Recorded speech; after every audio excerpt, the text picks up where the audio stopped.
Salutare, sunt Natia și astăzi vă voi arăta cum arată o bicicletă Cube. Super bună pentru copii de 7, 6, 8 ani. Că e foarte bună. 12 pinioane, frână pe disc și toate pe care le puteți avea.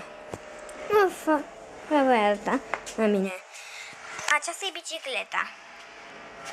Este mare, cum am zis, și acesta e ghidonul. Acela suport de telefon e în plus și lumina e la fel. Avem cosonerie, schimbător care merge acolo, are 12 pinioane, frână pe disc, o foaie ovală roșie, la fel și în față, frână pe disc.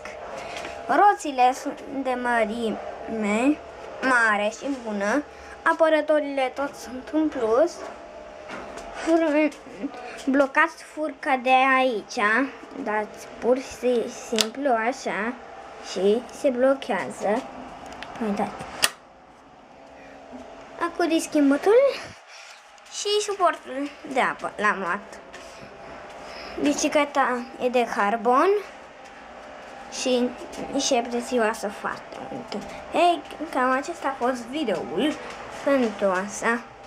Ne mai vedem și altă dată și nu uitați să dați like și subscribe. Mulțumim! Mai vedeți!